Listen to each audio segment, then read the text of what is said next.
Olá! Nesta semana, vamos estudar o capítulo 21 do livro Mente Absorvente. O capítulo se chama A Possessividade da Criança e Suas Transformações. Trata majoritariamente de uma continuação daquilo que vínhamos tratando nos dois últimos círculos, que é a transformação da personalidade da criança, uma vez que ela é colocada num ambiente em que pode de fato trabalhar, de fato fazer-se ativa. Antes de começar a leitura desse capítulo, eu gostaria de ressaltar que durante sua escrita, Montessori esteve na Índia. Ela permaneceu na Índia durante 7 anos. Foi para lá logo antes do início da Segunda Guerra Mundial, e quando se encontrava lá, a Segunda Guerra estourou. E porque a Segunda Guerra estourou e ela era italiana em território britânico, ficou prisioneira do território britânico durante os 7 anos seguintes. O filho dela, no começo desse período, foi colocado num campo de concentração, né? Num campo, não houve mortes ali, mas num campo de concentração dos inimigos da Inglaterra. E ele foi liberado como um presente para Maria Montessori no aniversário dela no ano seguinte. A própria Maria Montessori não foi presa, por respeito à personalidade dela, ao que ela representava e à idade dela. Também ao fato de que ela não fazia distinções entre países, ela viajava para todos os países e espalhava aquilo que ela tinha descoberto da mesma forma em todas as nações. O capítulo começa dizendo que nós vimos no capítulo anterior as características da criança, então que agora vamos olhar uma a uma bem devagar. Aí, no segundo parágrafo, já existe uma comparação que é recorrente na Montessori. Não é a única vez que ela faz essa comparação aqui. É uma comparação da criança pequena e das transformações pelas quais passa a criança pequena com uma borboleta, o processo de transformação, de metamorfose da lagarta até a borboleta. E aí ela vai dizer que a lagarta, durante o começo da vida dela, caminha para a beiradinha dos galhos para comer as folhas mais novas, porque são mais macias, mais verdes, mais claras, mas que no momento em que ela precisa passar pela metamorfose para se tornar uma borboleta, ela vai até uma forquilha entre dois galhos, né, aquele espaço que fica entre dois galhos, faz ali o seu casulo, e nós podemos ver no começo da construção desse casulo que a lagarta está lá pendurada e que existe como que uma nuvem de seda ali, uma rede, uma teia, um tecido fino de seda em volta dessa lagarta, que então vai desenvolver o seu casulo e lá dentro vai se transformar.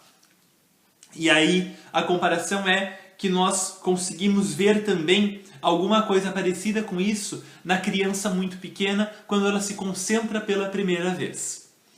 A criança que estava lá correndo e agindo espalhafatosamente e gritando e etc., é apresentada a uma atividade que responde às suas necessidades mais íntimas pela primeira vez. E aí, quando isso acontece, nós percebemos quase como se formasse em volta dela uma redoma protetora, né? Ela não se distrai mais com nada do que acontece em volta, ela não olha, ela não escuta, ela não vê, ela não sente o que acontece em volta. É quase como se ela estivesse realmente protegida, trabalhando. E esse trabalho, o fato dela estar protegida trabalhando, permitirá, como permite a lagarta, que ela se transforme em algo completamente diferente, em algo completamente novo. Nesse começo, né, a Montessori diz, então, no caso das crianças, a primeira coisa que nos impressiona é o fenômeno da concentração em alguma coisa. Então, a concentração é a semente a partir da qual tudo vai brotar. A possibilidade de concentrar-se em alguma coisa é a semente a partir da qual tudo brota.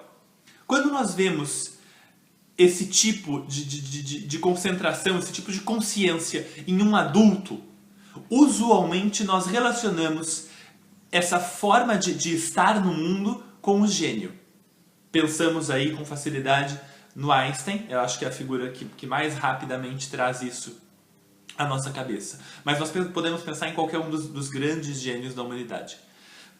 Quando nós pensamos nessas pessoas, elas estão absolutamente absortas nos seus trabalhos, isoladas do mundo ao seu redor, doando-se inteiramente à atividade que elas estão desenvolvendo, com propósito, com vontade, né? E às vezes sem consciência real daquilo que está acontecendo em volta. Então esquecem do almoço, esquecem que tinham compromissos, atrasam-se, porque estão inteiramente absortas naquilo que estão fazendo. No adulto, nós geralmente ligamos isso ao gênio.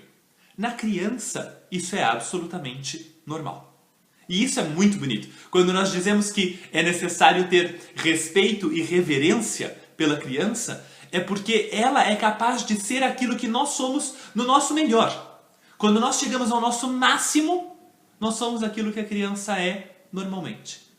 Quando nós chegamos ao melhor, às melhores das nossas qualidades, nós somos generosos, nós somos elegantes, nós somos trabalhadores e dedicados àquilo que fazemos. Quando chegamos ao nosso melhor, nós temos as qualidades que a criança manifesta no seu desenvolvimento normal, no seu desenvolvimento comum. Por isso a criança merece o nosso respeito e a nossa reverência. Além de ser a construtora da humanidade, além de precisar do nosso respeito e da nossa reverência, ela merece porque ela realmente é superior a nós, ela é melhor do que nós. A criança manifesta essa concentração típica do gênio em uma situação normal de desenvolvimento. Agora é importante ressaltar, a concentração é a semente da qual tudo brota. Então existem muitas outras coisas além da concentração que vão surgir dela, mas nunca podem prescindir dela. A concentração precisa ser a semente para todas as outras qualidades. A criança que não teve a oportunidade de se concentrar em uma atividade, a criança a qual não se apresentou uma atividade que despertasse tamanho interesse nela, que ela pudesse realmente se concentrar, vai ter maior dificuldade ou talvez nem desenvolva todo o leque de qualidades, de características da personalidade que a concentração permitiria desenvolver. Sem a concentração, diz a Montessori, são os objetos à sua volta que possuem a criança. Ela sente o chamado de cada um deles e vai de um ao outro, de um ao outro, de um ao outro. Mas uma vez que a sua atenção está focada, ela se torna mestra de si mesma e pode exercer controle sobre o seu mundo. Por que eu fiz aquela ressalva sobre a Montessori estar na Índia durante a escrita desse livro? Porque todas as filosofias, todas as tradições, todas as técnicas orientais, as religiões que vêm de lá, tudo, né, o pensamento que vem do Oriente, carrega consigo a ideia de que a concentração é a base para tudo. Né? Se nós pensarmos em todo o leque de filosofia que vem de lá, a concentração é o início de qualquer coisa. A partir da concentração se desenvolve compaixão. A partir da concentração se desenvolve amor. A partir da concentração se desenvolve generosidade. A partir da concentração se desenvolve bondade. A partir dela se desenvolve tudo aquilo que é humano e até sobre-humano. A partir da concentração. Sem a concentração, porém, nada acontece. Então, na tradição oriental, a ideia de que a concentração é a semente para todo o desenvolvimento é muito evidente, é muito clara. Então, talvez, e muito possivelmente, a Montessori tenha percebido com mais clareza a necessidade da concentração, estando, durante 7 anos, imersa nessa cultura. Mas nos livros anteriores da Montessori, em toda a obra que precede a mente absorvente, que é bastante coisa, a gente já percebe muitas vezes a importância da concentração. A Montessori menciona a concentração desde lá em 1909, quando ela publica a Pedagogia Científica, e vem repetindo a importância da concentração, até chegar no ponto que eu acho que é o ponto culminante da obra dela, que é a mente absorvente. Por isso que nós começamos o Círculo de Estudos em Montessori pela mente absorvente, porque é o livro máximo dela, na minha opinião, e ela aqui concretiza, coloca mesmo em palavras perfeitas a importância dessa concentração. E aí ela vai dizer que é necessário para isso o trabalho, e que as boas características da personalidade que brotam da concentração não vão se desenvolver por um aconselhamento do adulto, ou por bronca do adulto, ou qualquer coisa assim. Né? A concentração não pode ser desenvolvida pelos conselhos. Uma coisa é certa, a Montessori diz. A criança não se concentra somente por sua força de vontade. Então não adianta a gente dizer para a criança, vamos lá, se concentra, se concentra. A gente diz isso para o adulto e também não adianta. Você precisa se concentrar, você precisa focar a sua cabeça naquilo que você tem que fazer naquele momento. Só dizer isso não é eficiente. Como também não é eficiente dar prêmios e castigos. O foco não nasce dos prêmios e castigos e o foco não nasce decisivamente da bronca, do conselho, do apelo aos sentimentos da criança, né? Ah, vamos lá, se concentra no que você está fazendo. Eu vou ficar tão feliz se você conseguir se concentrar. Isso não resolve. Isso não resolve. O que resolve é dar um trabalho para essa criança que atenda às suas necessidades biológicas mais íntimas e então ela vai ser capaz de desenvolver a concentração e vai ser capaz de desenvolver todas as outras características que surgem a partir da concentração. O outro ponto que a Montessori considera com bastante ênfase é que o trabalho de se concentrar nasce não da vontade da criança, mas da vontade da natureza. Por isso que o Ian Standing, que foi um amigo pessoal da Montessori, biógrafo dela, dizia que o método Montessori segue os caminhos da natureza. Porque realmente não é algo que dependa da vontade da criança concentrar-se. É a vontade da própria natureza. Então é necessário dar uma atividade que atenda às necessidades naturais da criança. E aí, é claro, tudo vai se desenvolver muito bem. A Montessori diz que o método da natureza é dar à criança interesses especiais, interesses de uma intensidade excepcional, a fazer aqueles trabalhos criativos específicos, né, necessários para cada parte da sua personalidade em desenvolvimento. Então, para tudo aquilo que ela tem que desenvolver, existem tarefas que ela quer fazer. A criança que encaixa coisas, a criança que corta coisas, a criança que limpa coisas, a criança que ajuda, que tenta ajudar, às vezes atrapalha porque a gente não sabe deixá-la ajudar, a criança que tenta ajudar em tudo, que tenta se meter em tudo. Aquela criança está tentando se desenvolver, porque ela tem um plano interno inato da natureza, dizendo para ela o que é que ela precisa fazer para se desenvolver. No livro O Cérebro que se Transforma, existem passagens falando exatamente sobre isso. Existe um texto no Lar Montessori, se eu não me engano se chama Compreendendo Montessori, os Princípios da Infância, alguma coisa assim, em que nós falamos exatamente disso, das substâncias que são liberadas no cérebro e que mostram para o cérebro o que é que ele precisa fazer para se desenvolver bem nos 4 a 6 primeiros anos de vida. Isso está no livro O Cérebro que se Transforma, que não é um livro de Montessori, é um livro de neurociências, e vale muito a pena ser lido. É um livro fácil de acesso para nós, míseros mortais, e tá fácil, tá lá e vale a pena ler, porque explica realmente como funciona a mente absorvente, o que é a mente absorvente em termos de neurociência, né?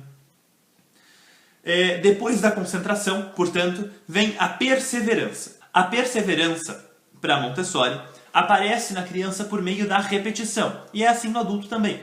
Para nós, quando nós perseveramos em alguma coisa, é porque nós repetimos os nossos esforços de fazê-la bem, de fazê-la bem feita. Na criança, a repetição que vem depois da primeira concentração produz uma certa forma de consolidação. Aqui, de novo, a vontade que age não é a vontade da criança, mas é a vontade da natureza. Por meio dessa, a natureza constrói o poder que vai permitir às pessoas dar cabo de projetos que eles tenham, nos quais eles tenham tomado parte. Então, a natureza, nos 6 primeiros anos de vida da criança, vai ajudá-la a desenvolver aquelas características da personalidade necessárias para que mais tarde ela seja capaz de se aplicar com força de vontade aqueles projetos, aquelas coisas que ela gostaria de desenvolver e levá-los até o fim, e levá-los até um término realmente satisfatório para a sua vontade, para aquilo que ela enxerga como sendo importante ou suficiente. Esse desenvolvimento, essa construção da vontade por meio da natureza, só é possível na criança se for feito todos os dias. Quer dizer, não adianta uma criança se concentrar uma vez por semana. Não adianta aos sábados a gente ser montessoriano e a gente não ser montessoriano no resto da semana. Só é eficiente se a criança puder todos os dias colocar em prática durante um período pelo menos de tempo, idealmente todo o tempo, mas pelo menos um período de tempo, colocar em prática a necessidade de agir, a necessidade de trabalho que ela tem internamente. Não adianta de vez em quando dar uma atividade para ela na qual ela se concentre. Isso não vai permitir que ela desenvolva a perseverança e, portanto, desenvolva depois todas as outras qualidades. A Montessori diz que as nossas crianças, as crianças montessorianas, praticam a concentração e a perseverança diariamente e por horas, né? Para que a criança possa desenvolver tudo isso, nós não podemos dizer a ela o tempo todo o que é que ela tem que fazer. É necessário que nós permitamos que ela realmente haja. E eu estou olhando aqui os trechos que eu separei de um outro livro, este aqui. As Palestras de Roma, de 1913. Esse livro foi publicado em julho agora, em comemoração ao centenário do primeiro curso internacional que a Montessori deu, do qual este livro é a transcrição traduzida para o inglês. E eu separei alguns trechos traduzidos sobre o capítulo Concepção Biológica de Liberdade. Quando dizemos que desejamos colocar as crianças em tais condições de liberdade que suas forças criativas internas estejam livres para se desenvolver, dizemos tudo, pois isso inclui todas as outras formas internas de liberdade. A liberdade, assim compreendida, se apoia sobre limites absolutos e regras absolutas. Isso é muito importante. Sem leis, não só a liberdade deixa de existir, mas deixam de existir as forças da natureza. O caminho para a liberdade, então, se funde à estrada da disciplina, pelo fato de que a liberdade é a total obediência à lei. Entretanto, essas leis não são ditadas arbitrariamente por nenhum ser humano. São leis do universo. Por que isso importa? Porque para que a criança possa agir, nós não podemos dizer o tempo todo o que é que ela tem que fazer. Se nós dizemos o tempo todo, nós estamos impedindo e interrompendo a ação o tempo todo. É mais ou menos como se você fosse para a cozinha, por exemplo, fazer alguma coisa na cozinha, e alguém te chama da sala. Ah, deixa eu te dizer uma coisa. Aí você para, volta, escuta, e aí quando você está indo de novo, alguém te para e fala, não, vem cá, eu preciso te contar mais um negócio, eu te pedi. Quer dizer, quando nós interrompemos um adulto, é falta de educação. Quando nós interrompemos uma criança, nós chamamos de educação. Mas está errado. Porque a criança precisa agir para educar-se. Ela precisa trabalhar para educar-se. E não pode ser interrompida. Então, é claro que é necessário haver disciplina. É claro que é necessário haver regras absolutas. Mas nós precisamos estar muito atentos para não contradizer as regras que são do universo. As regras que são da natureza. As leis que são da natureza e que permitem, de fato, que essa criança se desenvolva muito bem. Nós temos que lembrar que a vontade que permite que a criança se desenvolva é a vontade da natureza. A observação, diz a Montessori, vai sempre confirmar que aquilo que acontece não é causado somente pela educação, mas aparece de processos grandes e complexos que guiam o universo ele mesmo. Quer dizer, é o universo, a natureza e a criança que seguem um conjunto de leis de desenvolvimento que permitem que a criança surja, desabroche a partir das necessidades que ela sente internamente e tenta satisfazer por meio do trabalho no mundo real. Aí ela realmente vai chegar naquilo que o título do capítulo promete tratar: a possessividade da criança e as suas transformações. A liberdade que nós damos à criança, ou que a criança tem, para se interessar por todos os tipos de coisa, leva a focar a sua atenção não nas coisas em si, mas no conhecimento que ele adquire a partir das coisas. A criança, esse é o parágrafo seguinte, quando recebe alguma coisa que não atende às suas necessidades, a primeira reação dela é jogar aquilo longe, quebrar, brincar do jeito errado e aí destruir. A Montessori diz que isso acontece porque o interesse da criança não é pela coisa. O interesse da criança é pelo como da coisa. Quer dizer, ela quer trabalhar com aquilo, ela quer aplicar-se, agir. em cima das coisas do mundo. Se nós damos para ela as coisas com as quais ela não pode agir, com as quais ela não sabe agir, o impulso dela é um impulso de destruição. Porque aquilo não tem significado para ela. Não tem significado nenhum. Então não tem motivo para existir. A partir do momento que a criança se concentra em uma atividade, trabalha sobre alguma coisa, e então desabrocha em si a concentração, a perseverança e a capacidade de focar a sua atenção, primeiro ela vai focar a sua atenção em uma atividade, em um trabalho.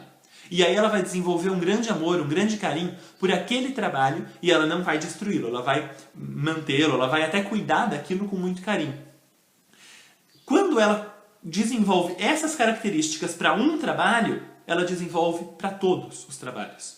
Então, uma vez que a criança é capaz de se concentrar em uma coisa, que nós acertamos em um trabalho que apresentamos a ela, aí nós só temos que continuar acertando nas próximas apresentações, mas ela vai continuar se concentrando nas atividades subsequentes. E ela vai tratar com muito mais carinho todo o seu ambiente. E aí muda a atenção da criança, muda a forma como ela enxerga o mundo à volta dela. Se antes ela queria as coisas pelas coisas, ela então passa a querer as coisas pelo conhecimento das coisas e pelo trabalho que é possível se desenvolver com aquelas coisas. Inicialmente, quando, por exemplo, o exemplo da Montessori é das plantas. A criança tem uma planta na sala. Inicialmente, aquela planta é a minha planta. E aí várias coisas podem acontecer. Eu posso arrancar a minha planta da terra, eu posso tirar as folhas da minha planta, eu posso arrancar a flor da minha planta. Várias coisas podem acontecer. No entanto, depois que eu passo pelo processo de concentração e de desenvolvimento das minhas características que são inatas e que tiveram então a oportunidade de surgir naquele ambiente preparado para mim, eu passo a substituir minha planta por a planta. A criança verbalmente expressa isso. Durante muito tempo ela diz o meu lápis, o meu trabalho, a minha planta, a minha torre rosa, a minha tudo. E aí, quando ela passa a se concentrar e valorizar o trabalho pelo trabalho e não pela coisa, pelo conhecimento que ela deriva da coisa e não pelo objeto em si, ela passa a dizer o lápis, a planta, a torre rosa. E aí ela cuida daquilo com muito carinho. É muito interessante de ver isso. E é muito bonito. Eu tive a oportunidade de assistir uma sala de crianças de 3 a 6 anos no último julho, agora. E as crianças, havia 2 crianças de 6 anos e meio, eu acho, e elas estavam fazendo uma atividade muito longa. É uma atividade em que se conta até 9.000 e alguma coisa.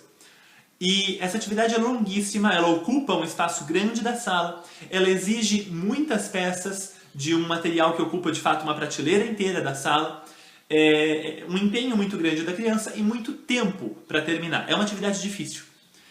E esses 2 meninos estavam fazendo essa atividade, eles já são grandes, já conseguem fazer essa atividade. E era muito bonito de ver como eles carregavam cada um dos cubos até o tapete, como eles carregavam cada uma das barras até o tapete com muito cuidado. E aí pousavam aquilo ali e voltavam para a estante para pegar o próximo e trazer e não faziam barulho algum. Uma outra criança que tinha chegado naquele dia na sala passou correndo. Ela ainda não conhecia nada da sala, não tinha tido a oportunidade de aplicar a sua vontade em uma atividade com propósito. E passou correndo perto da atividade e derrubou vários dos cubos. Aí ele virou muito assustado e disse, desculpe. Aí as crianças falaram, não, tudo bem. E voltaram a empilhar todos os cubos de novo. Ficava muito alto. E o outro menino, então, levou um susto ali na hora, depois aquilo passou. E a professora apresentou para ele mais 1 ou 2 atividades, até que ela apresentou uma que realmente despertou o interesse dele, e ele ficou muito tempo fazendo aquilo. Ele repetia e repetia e repetia aquela atividade. E foi muito interessante, porque quando ele foi guardar aquela atividade, ele já caminhava com muito cuidado. Muito cuidado. E aí, quando a sala encerrou o seu dia de trabalho, ele foi caminhando pela sala e ajudando todo mundo. Ele via uma tesoura fora do lugar, ele pegava e perguntava, onde é que eu coloco essa tesoura? Um lápis, ele pegava, onde é que fica esse lápis? Aí aquilo que ele já tinha aprendido, o próximo lápis, por exemplo, ele pegava e já ia lá guardar. Quer dizer, uma criança que nunca tinha estado em uma sala montessoriana, nunca tinha tido a oportunidade de fato aplicar-se com vontade a uma atividade que respondesse às suas necessidades mais íntimas, e que tinha chegado lá de manhã super agitada, No final da manhã já era uma criança que estava ajudando todo mundo, tomando cuidado com o seu ambiente, tratando tudo com muito carinho e muita atenção. Isso serve como exemplo para mostrar que o processo de concentração e de reaquisição do equilíbrio natural da criança acontece rápido. Acontece uma vez que ela tenha a possibilidade de se concentrar. E aí, daí por diante, é só a gente continuar apresentando as atividades que respondam às necessidades dessa criança. Aí a Montessori vai retornar a princípios mais amplos e vai dizer que saber, amar e servir são os 3 pilares de todas as religiões. Muito interessante isso, porque ela vai dizer que a criança é aquela que constrói a nossa espiritualidade. A gente pode acreditar nas religiões ou não, mas é muito interessante ver que desde tempos imemoriais, aquilo que a criança faz naturalmente é aquilo que é mais valorizado por N civilizações, se não todas, muitas civilizações. Então, a criança, de novo, é naturalmente aquilo que nós somos no nosso melhor estado, né? Amar, saber e servir.